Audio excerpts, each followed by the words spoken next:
So when we started the section on of chronic pain, there was a lot of opposition. I have to take credit for this development in the field because I was the one that actually developed the section. Long story short, after many battles to get it recognized, we were a probation section for a year, and then we pushed to get it a full section.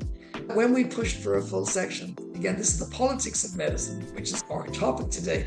The politics of medicine was the academics finally, for all these years, decided that maybe chronic pain is something special. Hello, this is Dr.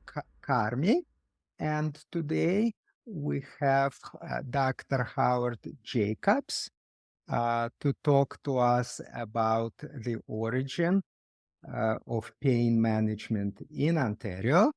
Let's go back then, and what you were implying is that things were okay for a while, and then College of Physicians and Surgeons of Ontario, CPSO, started to create problems. So what happened? This is actually the dark side of pain management in Ontario. When we started out and I was doing what I was doing, the controversy was whether this occipital nerve block was actually something that we were billing correctly. A big part of the story of why there was so much controversy is because, like all things, when money became involved and finances became involved and costs became involved, that's when the authorities looked into it. I truly believe that if we had left everything as it was in the Rothbard Clinic, with the 6 doctors doing it and myself, and Peter did not go out and allow other physicians to come and train with him, that this would be a non-discussion, that it would have just been a pain clinic that does these nerve blocks, and that would have been the end of it. The only problem there is that many hundreds of thousands of patients over the years would not have been treated appropriately and lives saved if that had been the case. We didn't realize that there would eventually be a financial problem related to this because of nefarious behavior by some people involved in the field. And that's why the authorities got involved, because there became a problem with the cost of a couple of hundred doctors doing these nerve blocks, and the cost started to rise exponentially. Doctors and patients were seeking out this. So morally and ethically, that shouldn't have been our problem. But in hindsight, we look back and now we see that it was important, that the cost was, in the view of the government, a problem. So they got the college involved. And in those days, as you probably remember, the college was very aggressive in pursuing doctors as when it came to anything related to billing, because OHIP had to report to the college anytime there was an issue. And the college would then be the police and they would go after it. So the first person they went after was me. And they went after me very aggressively. An investigation was started. You remember Semmelweis, the story about Semmelweis and his treatment for septicemia. Semmelweis was a professor, and the patients were dying from septicemia after deliveries. And he realized that the only common thing was that the hands, people weren't washing their hands. So he suggested they wash their hands with chlorine. People thought he was crazy. And in the end, they ostracized him. He was thrown out, and he ended up committing suicide in an asylum. That's the story of people who try to bring something new in that turned out to be life-altering. And there are many stories like that in medicine. Thank God I didn't end up in an asylum, and I'm still fighting. So that's the good thing here. So in those days, though, it wasn't so easy. So I was investigated. And I fought the battle, but we lost the war because the college eventually told me that I gave a good explanation, but they didn't buy it. They didn't believe in cervicogenic headaches, and really tried to make my life misery. But I didn't shift from my view, and I went back to do what they said I shouldn't be doing. But I just used a different billing code. It was the billing code that was their issue. That's a very important point. They didn't deny what I told them, but they didn't like that I was using a billing code they didn't like. Bottom line was we did continue to do what we were doing, and we built it as they asked us to build it, but we didn't stop doing it. We didn't say, oh, we're not doing this anymore. In the end, OHIP was forced to change the billing code because they couldn't stop what we were doing. So that was the next step up where it was accepted, but all their experts couldn't beat me down. So they accepted what I was saying was probably true, but how I was billing it was false. That's the story of what happened at that time. And so how every specialty had developed over the years, psychiatry, neurology, gastroenterology, they all started the same way. They did something, they tried something, and they realized that they needed to pursue this to make it something special so that it wouldn't be lost. So we did the same thing. We decided, Peter and I, to approach the college to suggest to them that they're fighting a losing battle here and that we should work together. So I became an enemy of the state, and then I became a friend of the state. So they liked my idea that I would do this. And we then began to start developing the standards and guidelines that were, as you said, are important. And we had to develop that from scratch. It all sounds very nice now looking back, but it was years and years of work and a lot of time and effort to get this accepted to where it is today. We also started the section of the Ontario Medical Association, and we realized that we would have to bring this into a proper subspecialty, or at least a scope of practice, to make it respectable. And that's what we did. Just to, again, give a little bit of background, college created a lot of problems for a lot of pain physicians over the years. So what do you think changed their mind and embrace you in some way? I'm a very nice guy. Why wouldn't they embrace me? I was very charming, and I was able to convince them that the way they were going around this was going to be very problematic for them and for the patients. And there would be a lot of opposition to them stopping. Because at the end of the day, it's the patients that tell us they're the final arbiter if something works. If something doesn't work, it doesn't last. So we had to lobby the college. We had to do a lot of work, a lot of meetings to show them in great detail what it was we were doing, why we were doing it. We had to show them the literature. And they realized, again, because I was able to convince them that this was something that we could regulate. And they agreed that if we could regulate it, they formed committees. And I was on the committees from the very beginning. The committees were academics.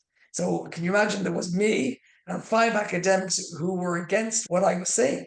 So I had to had to convince them in rooms. I remember it so well, many meetings I had, that I would talk like I'm talking to you. They would stay quiet, and they would ask me 100,000 questions.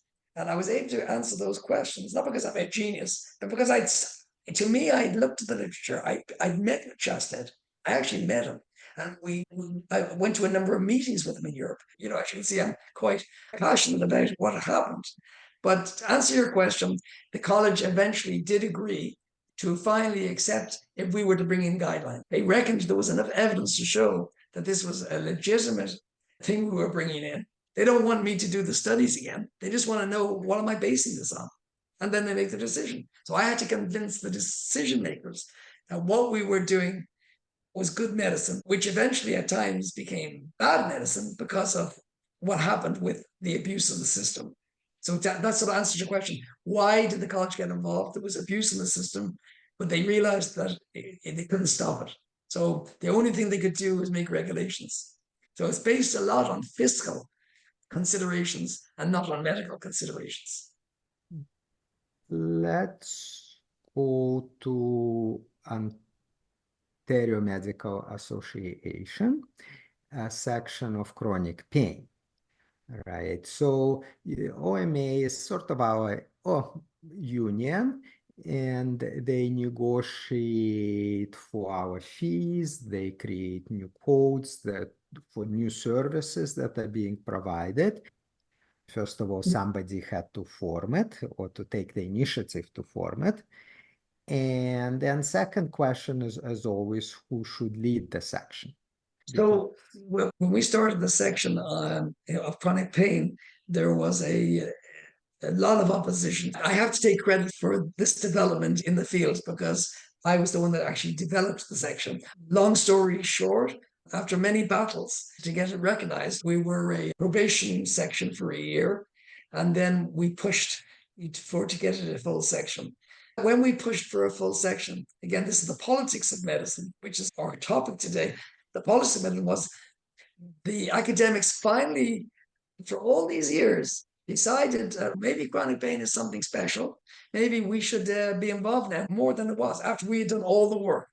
So they stood up in opposition to me, who was nominated to be the first chair of the section. No, actually, Peter was the first chair, but I was the backbone behind it. He got elected the first time by an resounding result. And then when it came to my election, which was 3 years later, he then asked me to stand for chairman.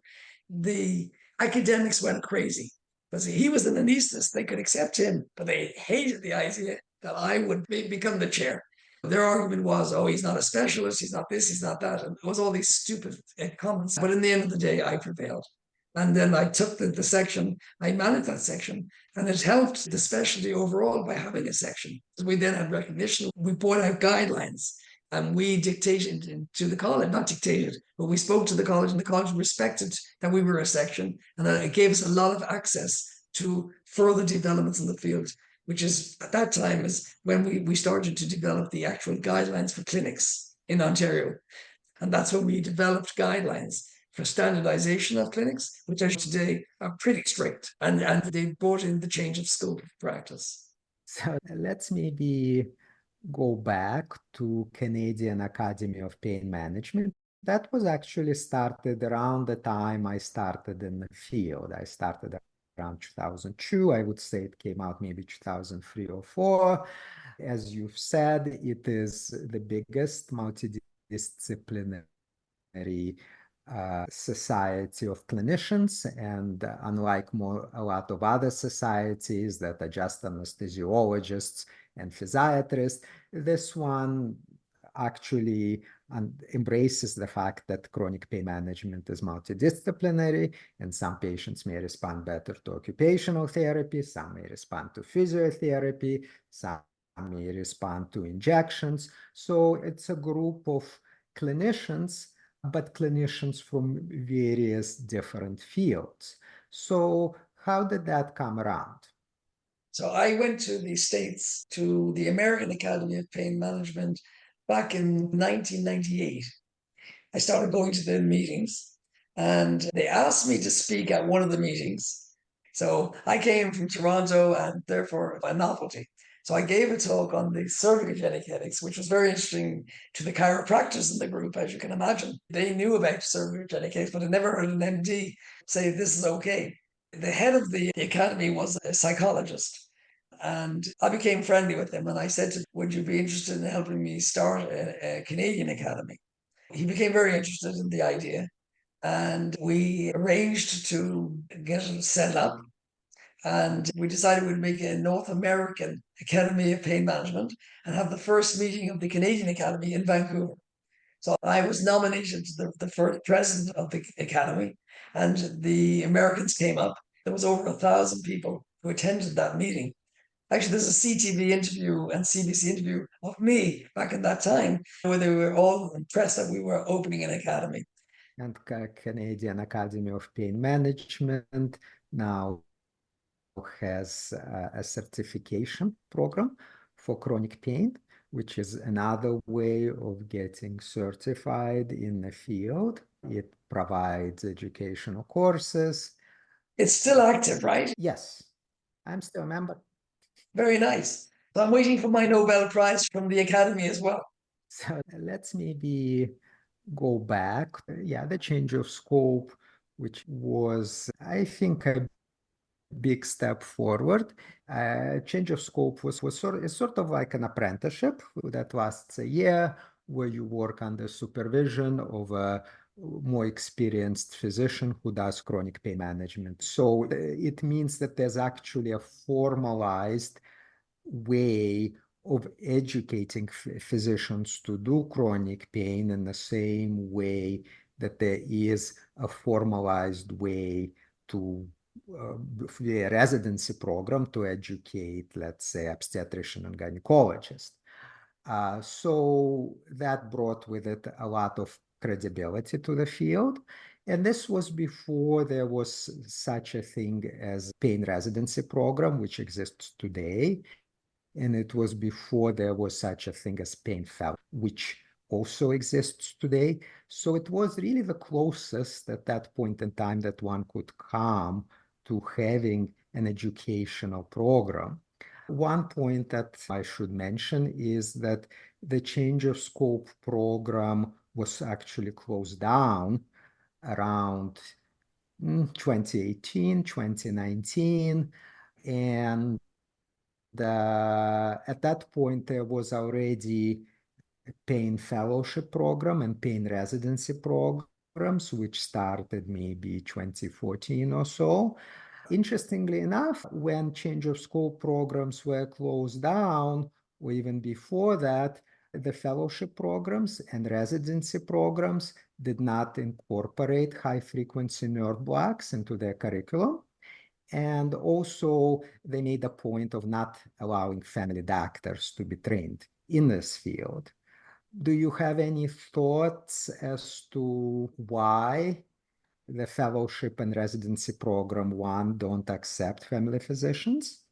Because you'd think that actually because chronic pain is multidisciplinary, diagnosis is important, family doctor's outlook is much more multidisciplinary than anesthesiologists who are much more single procedure focused.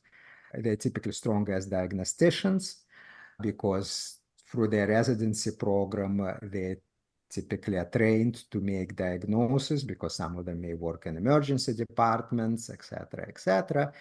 Yet none of these programs accepted family physicians, and none of these programs incorporated high-frequency nerve blocks as part of their curriculum.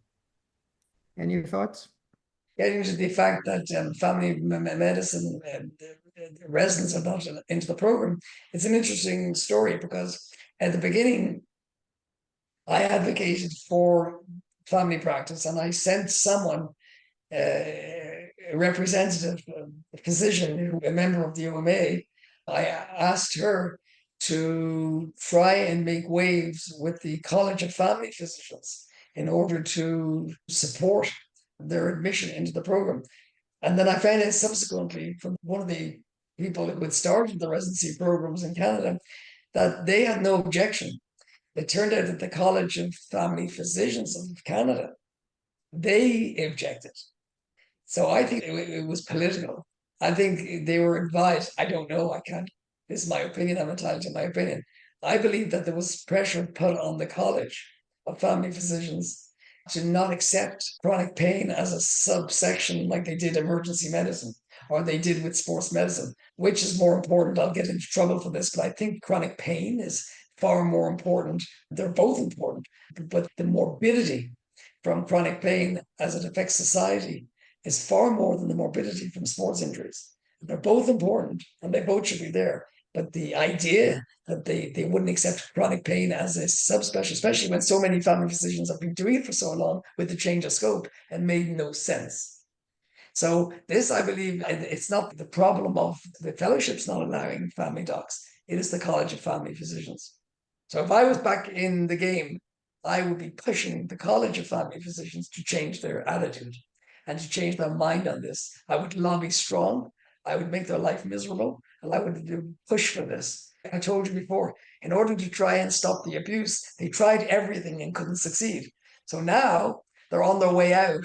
They're on their way to destroying chronic pain in the province. So there's a real regression of what's actually happening. This is unheard of. So we build up this full specialty. We build up that thousands of patients every day are coming to us. We don't offer ice cream, we don't offer sandwiches, and we don't offer champagne. but they still show up to get a 3-inch needle stick in their neck. There must be something in what we're doing. So they are regressing the specialty by not allowing this to happen, and by taking away the scope of practice, they will eventually run out of doctors. It's only a matter of time before you'll end up where I am, not practicing the same intensity as I was before. And eventually there'll be no primary care pain specialists with the expertise that is needed in order to treat this. So change of scope was a huge deal. Now they've destroyed it. So this is horrible and painful for me to see what's happening. And it is, I believe, political and financial that's pushing this. I believe it's political pressure that's doing it. And I believe that this is going to be a disaster for chronic pain in Ontario. I believe because there's no way that the fellowship programs will ever, in my lifetime, and probably yours, fill the void of what's going to be left by the doctors through attrition at this time. This is probably the most important part of this discussion, the go forward position of what will happen to chronic pain in Ontario. In my experience, NeuroBox is incredibly powerful and useful tool. It's not silver bullet. It doesn't help everybody, but for patients for whom it helps, it really makes a huge difference in their lives.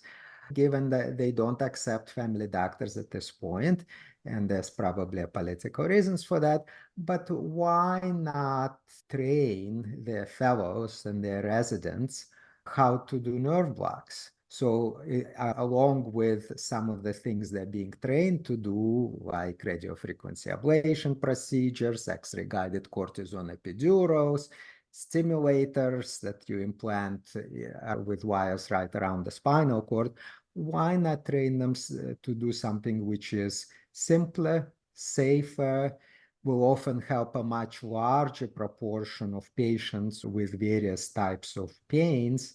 Why not incorporate that into their training? People who have started the programs, remember, people who have come up over the years during the history we've discussed. So they have a bias towards anything related to this because of the long history. So instead of them embracing and accepting what has been accepted, they're living in the past. They are the old school that are not giving up and are the people who refuse to accept the changes. Even though there's no question that the evidence is overwhelming from the point of view of the type of studies that have been done, the observation studies, and every argument in the book is made in order to try and stop this. And again, it is a purely political, financial thing, and it is personal vendettas that have gone on for years because there is a hatred between primary care physicians and anesthesiologists. And basically, the programs that are being run, the chronic pain programs, are basically anesthesiologists who said, "Screw you, family docs. We're going to take it back. What we believe is our specialty." Anyway, so thank you for talking to me about pain management. It was awesome. And that's it for now. Thank you. It was nice to relive the old times and I hope it gave you what you needed. In the interview, there was more discussion about billings. Fundamentally, we have a problem in medicine in general that's not unique to chronic pain management, where we get paid on the basis of procedures we perform rather than outcomes for the patients. And because of that, often physicians optimize their practices for maximizing the number of procedures rather than optimizing patient outcomes. Dr. Jacobs made some suggestions on how the OHIP billing system could be changed so that pain doctors would not be rewarded for just maximizing the number of procedures done on each patient. Dr. Jacobs was so concerned about how pain physicians are compensated is because, as you can see from the interview, He feels that some of the highest billing physicians in the field have a negative impact on the reputation of the field, as well as ability of the field to survive into the future. While Dr. Jacobs had a very successful career, the final chapter of Dr. Peter Rothbard's career was rather sad. Although he was the person who developed and essentially invented the field of high frequency nerve blocks and had one of the biggest pain clinics in Ontario, he was forced out of the field. He gave up his license to practice medicine, and eventually he had to shut down his clinic. There were multiple reasons for these developments, but I am sure that all the enemies he created over the years trying to promote nerve blocks and chronic pain management did not help. It did, however, leave behind a brand new field of medicine, a brand new approach to treating chronic pain, and a number of institutions that support the field. With disappearance of one of these institutions, namely change of scope of practice, that allowed physicians to be trained to perform nerve blocks, the number of practitioners will become fewer over time. However, I do not want to make it sound like the field will disappear tomorrow. While access to nerve blocks will become more limited over time, given the number of young physicians trained in nerve blocks. I suspect that it will take at least 5 to 10 years before patients will notice that they're having difficulty accessing the treatment. Thank you.